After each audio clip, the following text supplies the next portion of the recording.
Welcome back, everyone. We're making the final turn on a great day of teaching and conferences.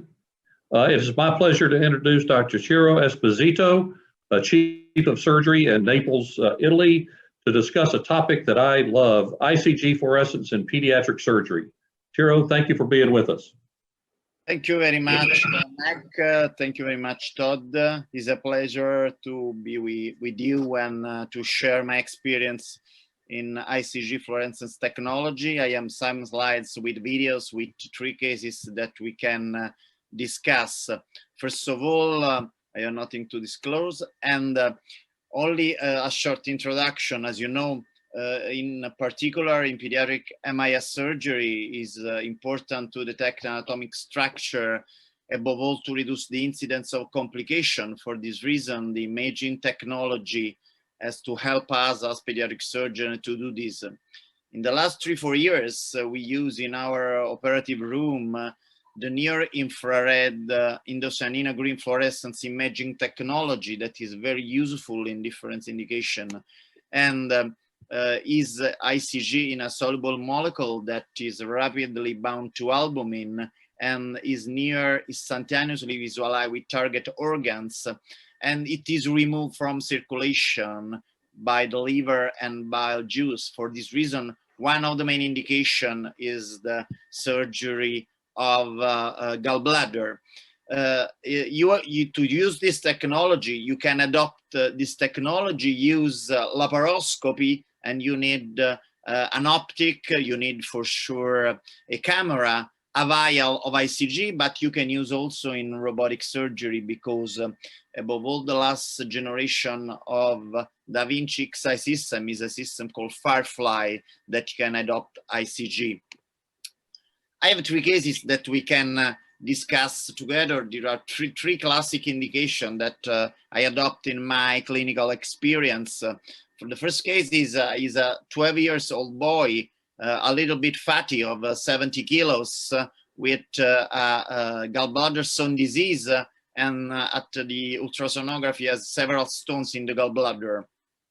He had several episodes of upper right quadrant pain, and we have to decide what to do.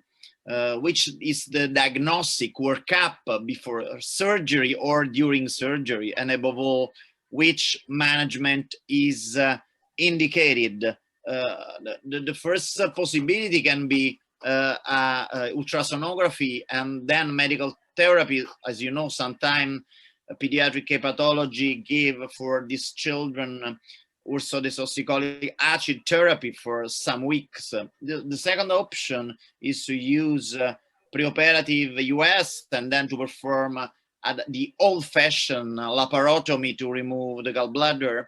Then another alternative is to perform preoperatively cholangio MRI and then to perform a laparoscopic cholecystectomy, or the classic preoperative US and then start on laparoscopy, or preoperative US and then laparoscopy but using ICG technology.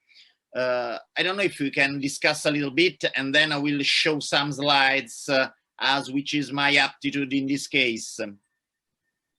Well, I suspect at this point people know that the right answer from you is E. But if anybody wants to weigh in on another comment about other therapy, please do so. Yes, I agree completely with you. If you haven't ICG system in your hospital, some colleagues prefer to perform a preoperative cholangio MRI to have a clear anatomy of the biliary tree to avoid complication. If you haven't, you have to perform US and the standard laparoscopy.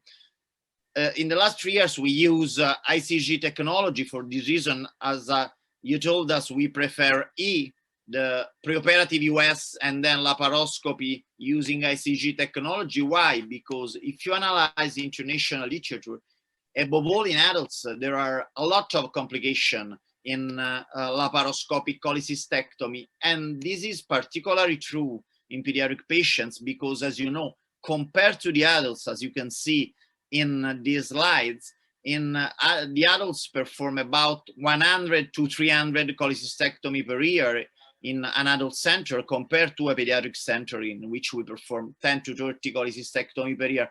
For this reason, the learning curve is a little bit longer. And above all, if you find this case, as you can see in this slide, in this video, there is a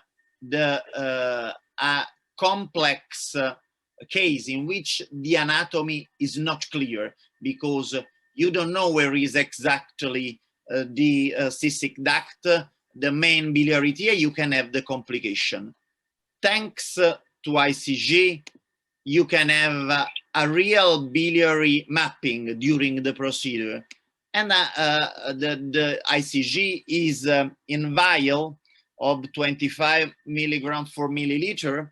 You have to dilute the vial with 10 milliliter of sterile water, and then you have to inject 6 milliliter of ICG intravenously the day before surgery, above all 12 to 15 hours preoperatively.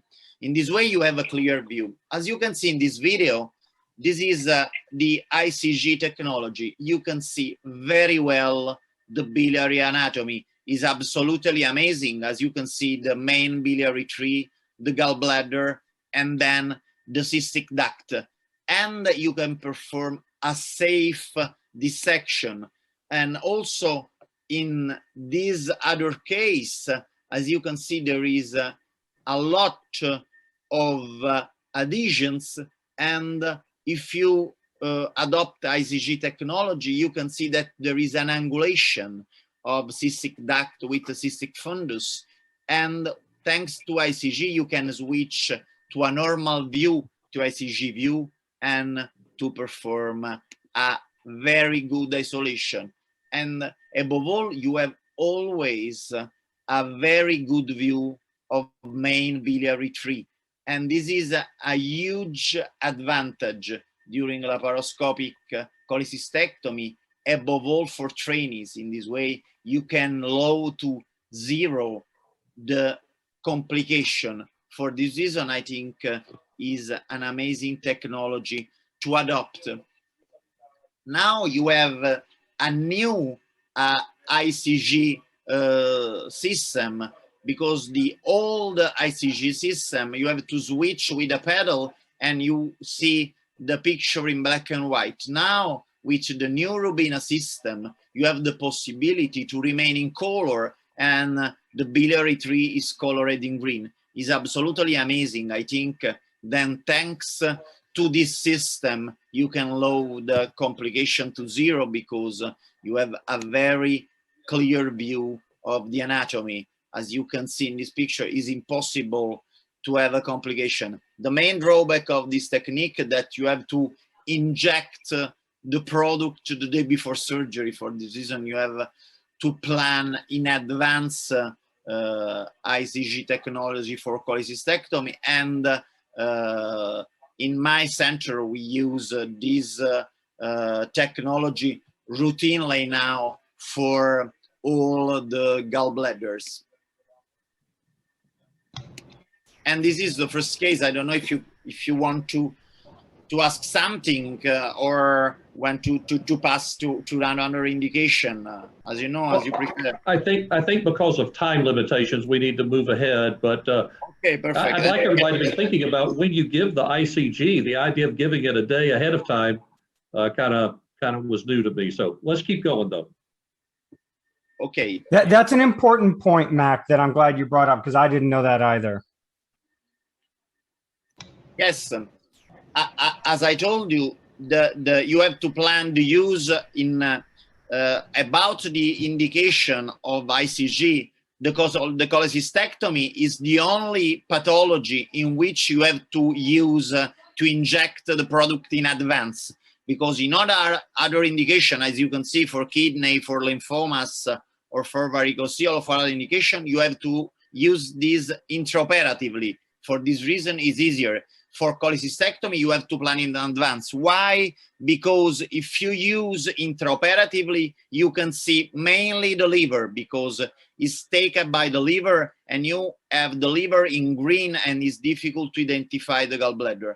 After 12, 15 hours, there is a secretion of ICG in the bile juice, and you see electively the biliary tree. For this reason, this is the only indication to inject ICG in advance. The other indication, as you can see in next slides, you have to use this technology intraoperatively. For this reason, for the surgeon is easier. So can I just clarify that for elective cases, you bring the patient in the day beforehand to get injected? Yeah, absolutely. We is hospitalized the day before surgery. In the afternoon, we perform the injection. In the late afternoon, if is operated early in the morning. For some of our liver cases, we have them come to clinic and we give the injection in clinic, and then they can come back for surgery the following day. Yeah. To avoid the additional hospitalization day. Let's keep going. Okay, we can move to the second indication of ICG. We move from GI to urinary tract. This is another classic example. Is a 27-month-old girl of about 10 kilos with a duplex kidney with a non-functioning lower pool secondary to reflux. He has an ureterocele already treated using endoscopy in neonatal period, and now she has a urinary tract infection and urinary incontinence, probably for an ectopic ureterocele. As for the diagnostic workup and management indicated, there are several options as usual. There are scintigraphy and then clinical control plus antibiotic therapy, considering that ureterocele was already treated at birth. Then the other option, scintigraphy and partial nephrectomy using the old-fashioned laparotomy. The third option is scintigraphy, because scintigraphy is essential to check the function of the moiety that we have to remove. And partial nephrectomy via retroperitoneoscopy. The option D is scintigraphy with partial nephrectomy using robotics. Also, if there is a weight limit, because as you know, robotics you can use in general in patients higher than 10, 15 kilos, or you can use scintigraphy in preoperative for operative workup, and then partial nephrectomy and via laparoscopy using ICG, and I will show you why. It looks like in the poll results that most of them are saying that the last choice, using laparoscopy with ICG, over 70%. Yes, I think that this is the right answer, because in laparotomy, I think is not no more indicated to perform partial nephrectomy. Using via retroperitoneoscopy, there is the problem because this child has a reflux and it's difficult to remove the last part of the ureter. And via robotics, at the moment, the robots on the market is huge for this kind of children. For this reason, we prefer to perform the procedure in laparoscopy. And we use ECG. Why? Because you have three main advantages using this technology.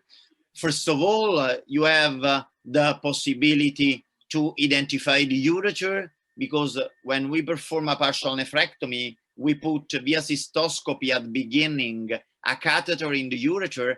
And as you know, when there is a duplex system, the two ureters are attached to each other, and using ECG, injecting the catheter, you can identify the normal ureter that you have to save. Then you can clearly identify the vascularity, the vascularization of the kidney, and above all of the kidney that you have to remove, as you can see in the slide. And the third advantage is that you have to inject the third time intravenously, ICG, and you can identify after clipping the vessels of the moiety that you have to remove, there is the vascularization line. And you can see this is the videos. This is the old system in which you see in black and white, but you can see very well the ureter, the normal ureter that is green. The ureter is attached, and thanks to ICG technology, you can identify the ureter that is attached to the normal ureter. With the pedal, you can switch from ICG view to a normal view, and you can start the dissection. As you can see, the normal ureter is very small, and you can see in green, and the other is very big. If you switch to normal view, it's difficult to identify. The second aspect, you have to inject intravenously 2 milliliters of ICG solution, and you can see the vascularization of the kidney. As you can see, this is the classic vascularization of a duplex kidney. You have to remove the lower pole. There is 2 huge vessels that vascularize the lower pole, and thanks to the ICG technology, you can clearly identify that. And in this way, it's easy to isolate the 2 vessels and to save the main hilar vessels, because you have to leave a moiety. And the third part is that at the end of procedure, after clipping the vessels, you can see the line of this vascularization between the moiety that remain and the vascularized moiety that you have to remove. In this way, with the hook, we mark this line, and then using a sealing device, you can remove it. You can see clearly the upper pole that is very well vascularized and the lower pole that is devascularized. And as I told you, also using the new Rubina system, you can remain in color. And as you can see, it's easy to operate. You can see the normal ureter in green on the lower part of your screen.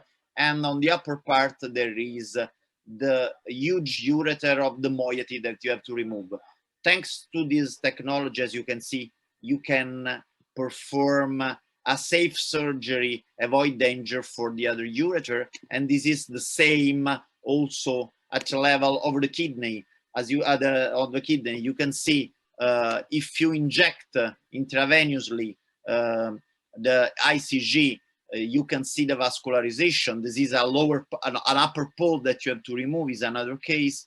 And you can see in green the vascularization of the upper pole. To summarize, the advantage to use ICG for partial nephrectomy, you have to inject this product 3 times. The first of all, you have to perform a cystoscopy before surgery. You put a catheter in the normal ureter, and you have to inject ICG inside the catheter, and you can identify the normal ureter and you can save it. Second injection intravenously, intraoperatively. In 1 minute, you can see the vascularization of the moiety that you have to remove. Then you clip the vascularization of the moiety that you have to remove, and you have to perform a third injection, always of 2 milliliters intravenously, and you can see the line of this vascularization. In this way, you can perform an easy surgery and a safe surgery. And that's all for partial nephrectomy.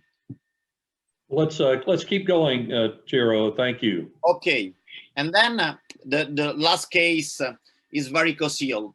As you know, varicocele is a debate problem because there are several indications for treatment, several techniques that you can adopt. Sometimes Europe, the technique that we can adopt is different from US. I will show you one classic case that we operate in Europe.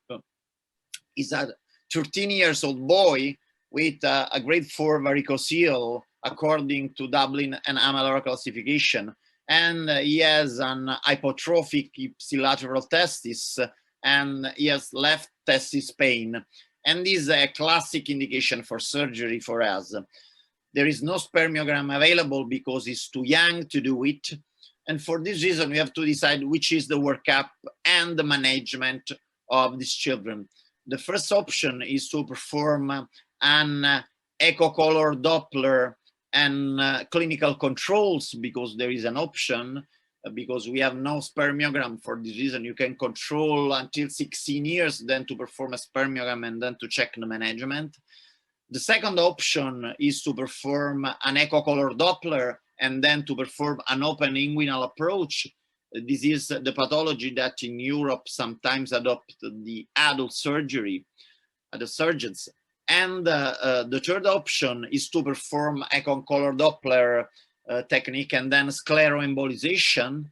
Then the fourth option is to perform echo color Doppler and laparoscopic Ivanisevic, in which you ligate the spermatic bundle but you spare the testicular artery, or echo color Doppler and then to perform Palomo procedure in which you clips and section spermatic bundle but using ICG. My option is the E, using laparoscopic Palomo with ICG, and I will show you why. As you know that if you perform Palomo, you have the higher rate of success, more than 98%. But if you perform Palomo, you ligate also the lymphatic vessels. In the spermatic bundle, there are 3-4 lymphatics, and if you ligate lymphatics, you can have a postoperative hydrocele in about 20% of cases. We published a study together with some colleagues, but after the introduction of endosanina green, you can have an intraoperative fluorescence lymphography. In this way, you can spare the lymphatics, you have no hydrocele. To perform this procedure, you have to inject the product intratesticular. You have to always to create a solution, as I show you, and then you have to inject 2 milliliters of solution inside the testis, and you can see the lymphatics colored in green. And is extremely easy to spare the lymphatics. This is the old system in which you have a black and white view, but as you can see, is extremely easy and safe to spare the lymphatics. If you switch to colored view, you can see also the lymphatic that is colored in green, but you switch to ICG view is better. And then after the section of the spermatic bundle, you can check there are the lymphatics. And we use this technique for more than 150 patients. We have 0 hydrocele in postoperative period. And thanks to the new technology, this is the ICG Rubina system, is the special camera that permits to remain in color. As you can see, the lymphatics are colored in green, and you remain in color, and you can perform dissection easily, and you can spare lymphatics. In conclusion, some consideration. You need to use this technology, is absolutely amazing. You need the special equipment.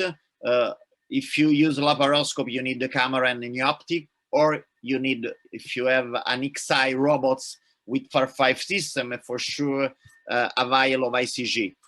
The timing of injection change according to the indication. As for cholecystectomy, is the only indication in which you have to inject in advance the day before. For this reason, you have to hospitalize the patient the day before surgery. For all other indication, kidney, varicocele, nodes, or tumors, you have to inject intraoperatively.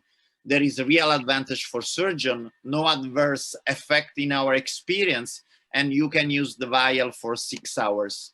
This is the main indication.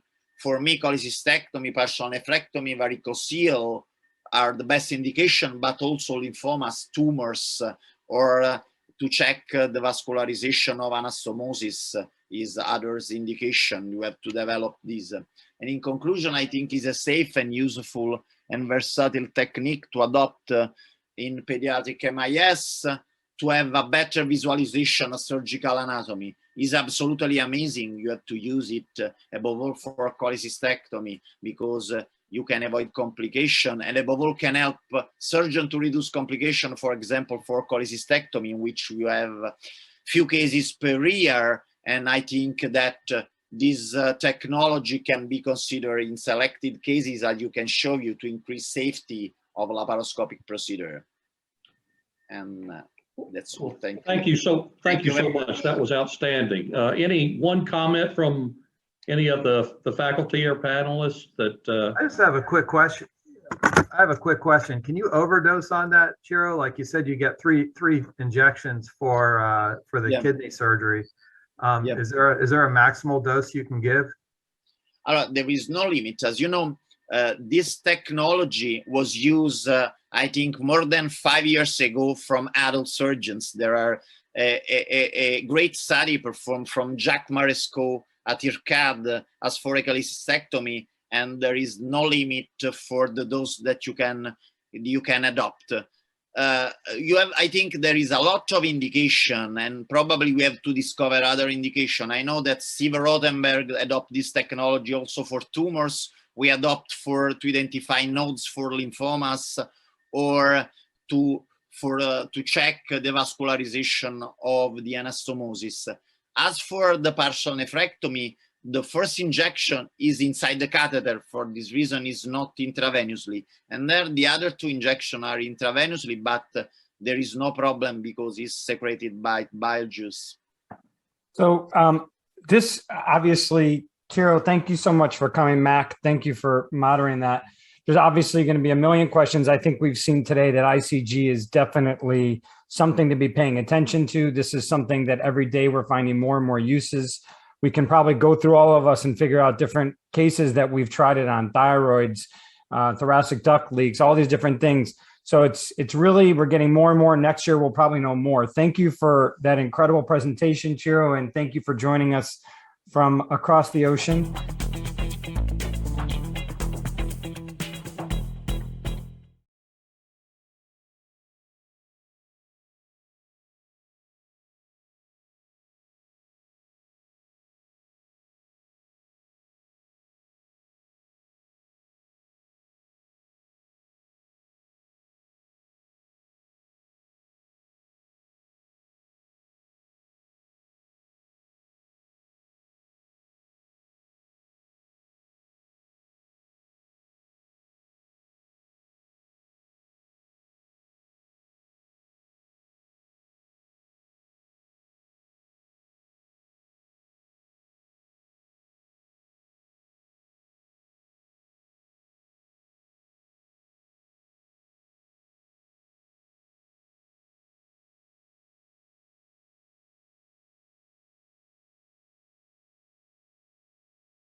Next, I'm going to introduce Dr. Roshni Dasgupta.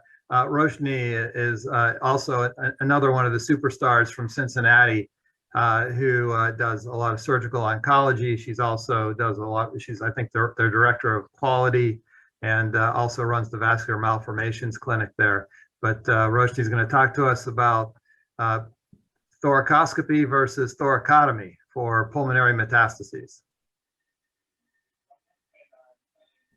We already know the answer. I mean, come on. Of course you do. You Like we know all the answers to everything. Everybody knows the answers. Because I'm going to disagree with everyone on here. Saying, I don't know. Okay. So Garrett or Sam, do you have her talk? I think it's up. Okay. So why don't we go to, Let me there just. we go. All right. Okay, can everybody hear me? Yep. Awesome. All right, so I was going to start with just a little case, and then we're just going to talk a little bit about some of the data between thoracoscopy and thoracotomy, why you actually need to do it. It's a little bit more focused than some of the other topics that we've talked about, but it's a little bit of a controversy in pediatric surgical oncology, and there's a new study coming up that I want to advertise as well. So that's why we thought this would be a nice topical discussion. So a 16-year-old kid comes to your clinic, he has a lot of pain from his left tibia. You get an x-ray and you see this lesion. They get a bone biopsy and it shows up with an osteoblastic osteosarcoma. We then do staging like we would normally do, and you get a chest CT. In this chest CT, we see 3 small nodules on the right side, measuring 2 to 6 millimeters. And then on the left side, there's a sort of non-specific nodule on the left side. So, oops, sorry. He then undergoes his 4 cycles of chemotherapy. He goes to orthopedics, has his limb salvage procedure, get another CAT scan, and the CT scan is unchanged. So same number of nodules, both right and left side. And so the next question, I don't know if we have the. Oh, so is this, are you sharing your own slides here, Roshni? No. Oh, okay, good. So let's go to the next question. So, Ellen, did you post it? Yeah, it's coming. Okay. It's up. Okay, perfect. Okay, so the question is, what is the role for metastasectomy? Does it actually even make a difference? So should we even bother? This kid's got metastatic disease, has osteosarcoma. The first question is, yes, it provides a survival advantage. Yes, it improves disease-free recurrence, but not an overall survival advantage. And no, it doesn't make a difference. So I can't see the results. No, you won't be able to see them unless you're logged into the thing. So Okay, I'll just keep we talking. can get you logged in, Roshni, but that's what we have the magical Ellen here for. She's going to Okay, magical Ellen, tell me what people are saying. but Yeah, it's going to take about a minute for them to all right, catch well, up. I'll just keep talking. So I'm curious what others think on here. So Mark, what's your guess? What's my guess? That it doesn't, that it improves disease-free recurrence, but not overall survival. Okay, does anyone disagree? Dan? Improve survival. Okay, that's what I said too. Yeah, Others? Dan will be right. All right. Ellen, what's the answer from the audience? What does the crowd say? The crowd is saying that it does improve disease-free recurrence, but does not improve overall survival. Actually, it just changed. Now half of them are saying it provides survival advantage. Yeah, 51.9%. It keeps changing every second though, but They waited for what Dan said. I know, I think we swayed the audience. All right, Roshni, what's the answer? Oh, we'll go through all the questions. Okay. So, right, Roshni, you want to go through each of them and then tell us all at the end, right? I can't hear Roshni anymore. Roshni, can you hear me? Uh-oh. Hold, please. Be right back. Well, can we go? Let's do this. Let's go to I know she has 3 polls up. So that was the first poll. Here she is. Oh, look, she's here. She's back. Mira saved the day.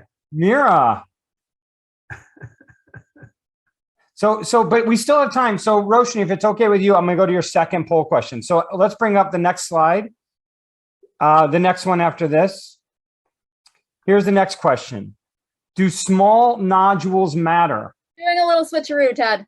I love the switcheroo. You guys can, this is awesome. So 16-year-old male, okay, with it's the same patient. Do small nodules matter? So they're either A, no, very unlikely to have disease if under 5 millimeters, no, very unlikely to have disease if 1 to 2 millimeters. So that's the question is what's small, or yes, can contain tumor even at 1 millimeter and may affect survival? So I'm going to go answer because I think I know the answer to this one.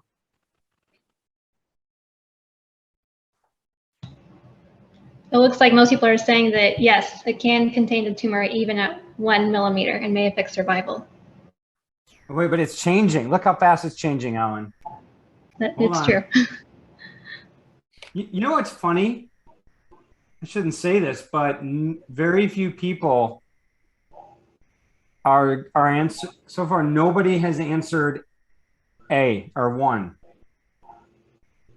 Roshni, tell us when you're back. I'm back. She's back. All right. So Roshni, Ellen, tell us what the crowd has said about small nodules. 70% are saying yes, it can contain tumor and may affect survival, and then the other 30% are saying no, it's very unlikely to have disease if they're 1 to 2 millimeters. All right, I have my opinion, but let's keep going. Next question. Could we advance? There you go. You want to take us through this, Roshni? Sure. Can you guys hear me now? Yeah. Okay. So the next question is, okay, you've decided to do something about the nodules because you feel like it does have a overall survival advantage or does something. And so how would you do it? Would you do it with thoracoscopy with lung localization? Would you do it thoracoscopy without any sort of localization because you can find the little nodules? Would you do a muscle sparing thoracotomy, a non-muscle sparing thoracotomy, or hey, I don't want to do surgery because it doesn't make any difference? So Roshni, what about ultrasound localization and Sure. osteo? Localization. Mark, would you agree that you can add that to number 1, Roshni? Like any other way you would want to do localization? Any other way. I mean, I would say ultrasound localization is not as common as the rest of them. I think many of we've asked our IR folks to do it, and they feel really uncomfortable with a inflate or even a lung that's got a little bit of air in it. So I think it's a little Ken bit. Gal looked at this a while back. I think it was like 2008 or 9. And with osteo, you can see it really well. You just collapse the lung and put some saline in the chest. Yeah, I would say whatever localization process you guys are comfortable with, would you use it? So I guess that's the main question here. Has anyone looked at ICG? Is Chiro here or do you go to sleep?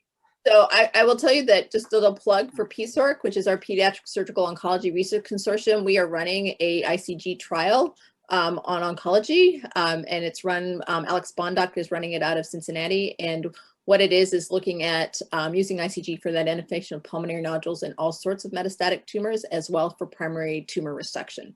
And if anybody's interested, we are looking for people, but it is a prospective registry trial that's been undergoing for about a year right now. Hey, Dr. Wilkin, I'm not always crazy. I know you're not always crazy. Definitely not, Marge. Definitely not. No. It's the neurosurgeons. I know some neurosurgeons that are using it for brain tumors. All right, it works for Wilms and for hepatoblastoma for sure. Absolutely. Exactly. Osteo, I would guess it probably won't. Actually does. Does it? Works quite well, actually. Yes. Okay, so let's talk us through the truth now. All right, let's go. Let's keep going then.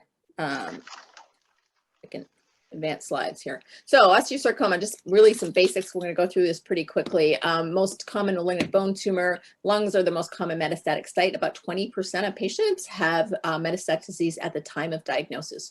So we talked about, well, hey, is there a survival difference? And so does taking out metastatic disease actually make an overall survival difference? So it does. It makes about 40% of patients, you can get a durable cure response after 5 years if you have complete metastatic site clearance. You can make these patients long-term survivors. Obviously, the less METS you have, the better outcome you do. So patients with solitary nodules do better. But if you are able to surgically resect all metastatic tumor sites, it is an independent positive prognostic factor, and it does affect overall survival, not just disease recurrence. So let's keep going.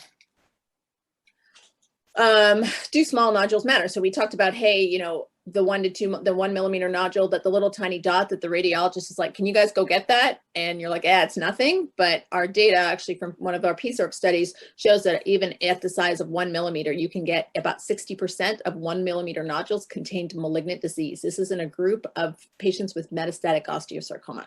So obviously the bigger the nodule is, the more likely you're going to have malignancy, but all the way down to 1 millimeter, you will see tumor. So you do need to be careful about blowing off those 1 millimeter nodules. Then the question about approaching lung nodules. So, and what your localization strategies are. Well, so historically, thoracotomy has really been standard of care. Why? Because we can use our fingers and hands and feel the tiny little grains of sand. And we do know that you will find about 30 to 40% more lung nodules with your fingers and looking than you actually find on CAT scan, even with our special MIP scanning and our like thin cut CT scans. We can use ICG with thoracotomy, and you can sometimes find the deeper nodules. One of the issues with ICG is depth of penetration. And so when you are open, it's a little bit easier to use ICG for those deeper nodules. Can the hand feel something less than 5 millimeters is the question. Absolutely. You can feel 1 millimeter and less than 1 millimeter nodules. You have to have good fingers. And thin gloves. And thin gloves. I don't double glove for this. And then obviously now with the use of muscle sparing thoracotomies, some of the, thoracoscopy, thoracotomy, scoliosis, long-term outcome issues may be a little bit mitigated. Why wouldn't you want to do a thoracotomy? Well, sometimes it's a little bit more technically difficult. It's more invasive, longer length of stay. And we're not really sure that removing those tiny little 1 millimeter nodules actually gives you a survival advantage. So that's kind of the first thing to kind of understand and figure out. So then we think about, well, thoracoscopy. Why would you want to do thoracoscopy? Well, it's minimally invasive. It's a shorter length of stay. Often when you go back in for a repeat thoracoscopy, you don't have the same adhesions. It's not as stuck. You can actually get in there pretty well. Why wouldn't you want to do it? Well, again, the tactile feedback, right? We often need to have some sort of localization process. You need to have good interventional radiology help. There's some limitations in terms of depth of perception if you are using ICG. And there is some limitation on how many nodules. Like often with the thoracotomy, you'll take out 15, 20 nodules. With the thoracoscopy, that's a little bit more limited in terms of how many nodules you can actually get, find, and localize. All right, so what's the data behind this? Well, we did a PSORC study, which went and looked at looking at disease-free recurrence on patients who had thoracotomy, thoracoscopy. This is a retrospective multi-institutional collaborative that had 200 patients with metastatic osteosarcoma, which is a huge number. It's the largest study that's ever been done. And that just, again, like other collaboratives here, really shows you the strength of what happens when people work together. And we basically looked at the outcome between thoracoscopy and thoracotomy, and I'm just going to focus on these survival curves here, which really tells you that an oligometastatic disease, meaning that patients who have less than 4 nodules on each side, there was no difference in terms of mortality between thoracoscopy and thoracotomy. So if you look at these survival curves, they're pretty much exactly the same. That tells you that we don't know the answer between which is the right operation. Sort of from a cancer surgeon perspective, you're like, I need to get all the tumor out all the time. But when you actually look at the data, maybe those small little nodules that you're feeling with a grain of sand don't actually make that much difference, and we don't know. So our conclusion from this study was that they have comparable outcomes, and we really don't know what the right answer is. There was definitely significant selection bias, institutional selection bias, and patients were not going to get a thoracoscopy if they had a bunch of a lot of nodules. So that just tells us that we need to learn more, right? And we need to learn more as a group. And so we went and asked the APSA membership as to what they would do in terms of would they be open and what is the practice. And would like to kind of hear a little bit about the practice of our faculty as well. But here, when we surveyed the APSA surgeons, about thoracoscopy was a preferred approach for about 34% of patients with 3 unilateral nodules. About 21% of our APSA surgeons felt like they would do thoracoscopy if they had 5 nodules. It didn't make a difference if you were a high volume institution or not. And most people would wanted localization techniques, even with thoracotomy and also with thoracoscopy. And the nice thing about this sort of study was that about 84% of people expressed a willingness to participate in a randomized trial. So I'm going to stop here and ask the faculty what they would do here. Roshni, there's a bunch of questions going on in the chat, so I was wondering if we may want to look at some of those. So someone asked, well, what wouldn't chemo take care of 1 to 2 millimeter nodules? So often if they're still there, so when we think about at which point do you address metastatic disease, it's after 4 cycles of chemotherapy. And often if these nodules are still residual, you're not going to see any change. And then the other question is, I guess, probably related to thoracoscopy is what I'm assuming this question is about. What about bilateral? Is anyone doing thoracoscopy for bilateral metastases?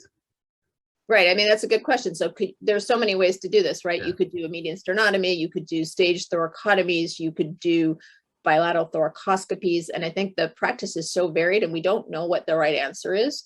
Most people, I'd say the practice is that they do staged procedures, particularly if they're thoracotomies between 4 and 6 weeks apart to allow a cycle of chemotherapy in between. But it's reasonable to think about a median sternotomy. The only issue is sort of reaching that lower lateral segments of the lung when you're doing a median sternotomy to actually get good surface. Related to thoracoscopy is what I'm assuming this question is about. What about bilateral? Is anyone doing thoracoscopy for bilateral metastases? Right. I mean, that's a good question. So Shannon, I think you have the audio feed on. Yeah. There we go. Okay. So Mike LaQuaglia and I have been having this argument for 20 years, and you can guess which side of it I fall on. You want to do a bilateral clamshell, Steve? I know. Yeah. You don't believe in the scope. I think go ahead, Steve. No, I was just going to say. I mean, I'm very happy to see these studies have finally come out, because we actually did report it on our data almost 20 years ago, but survival didn't change when you had only 3 to 4 nodules on a side. And the argument about, if you felt that you needed to put your hand in to feel all the granules, then you automatically should do a bilateral thoracotomies, because this is a systemic disease. It's not a unilateral disease. So it's unreasonable to presume, and we can only see 1 or 2 millimeter nodules now, even with the best CTs, and you still miss some. So, I think we forget this is a systemic disease. There's no question that tumor clearing is improved survival, but, there are ones that you can feel and not see, and there are ones that you can't feel. And so we do sequential monitoring and surveillance, but if there's only 3 to 4 nodules on the side and they're applicable to thoracoscopy, that's how we go, just to reduce the morbidity. And if it's bilateral, we'll do it bilateral. If someone has 40 METS, then I do a median sternotomy, go in and clear it that way. But I think, the concept that, you need to do a thoracotomy and you do it on just one side forgets the basic premise of the disease. So, by the way, the comment from Zafir is that we may have to find non-surgical methods. I think CyberKnife, things like that are going to be a future for localizing using fiducials and just zapping these lesions without surgery. That's happening in every other solid organ. And I think we could probably do it in lung. In fact, I do think the lung surgeons are doing this in the adult world. So I know they are. Some role for SBRT it's really been done for patients that, if it's significant burden of disease, much more on a palliative perspective, but not for curative intent. Yep. So that's the big difference that we've used for now for palliation. Yeah, for now. Yeah. So I just wanted to advertise the COG study. So just like Dr. Rothenberg said, we've been wanting to study this. So this is the first surgical led study from COG it's been a decades since we've had a surgeon-led study. So it's a really big deal that we get people to enroll on this study. And basically the primary aim is to understand if thoracoscopy versus thoracotomy is better for thoracic event-free survival. I'm just going to really skip to who these patients are. who are eligible. They're under 50 years of age. They need to have metastatic disease only in the lung and less than 4 lesions per hemithorax. So just like we talked about oligometastatic disease, we have to think about these lesions that are amenable to sort of a wedge resection that you wouldn't need to do a lobectomy on. We randomize this at the time of planned surgery, and we are looking at a lot of outcomes such as surgical description, complications, quality of life studies. But, the most important thing is this disease related thing. We're looking to enroll 225 patients over about 5 years. And so this study will be open probably in December and January at COG institutions across North America and the world. And the study lead is John Dosky, so I'm happy to email him or myself about any questions with this study. But we're really excited to have a real surgery study in COG because it's the first time we've had one in almost 15 years. So any questions? Well, just congratulations. Well done. Yeah, no, thank you. I think you raised a lot of questions, and hopefully this prospective study is going to go ahead and answer that. And again, you really showed the power of the multi-institutional retrospective study, which I don't know if you invented that, Sean, but I think you're the one that really started doing that and helped us see a lot of things in a different light. Yeah, I don't think we could have any of the answers that we do without us all getting together and talking, because nobody, especially with pediatric cancer, it's such a rare event that we can't say anything without power. And it's really important in terms of worldwide collaboration as well, because we need as many numbers as we can get to help these kids, because we don't know the answers without a lot of help. Just one warning would be to just state that I got really excited about this study. I'm sure Marge and Rob remember, but the challenge to people that are much more critically looking at journals is saying, okay, this is a very provocative paper. This is could be game changing, but we have to be careful that the data is strong enough before we just switch our practice.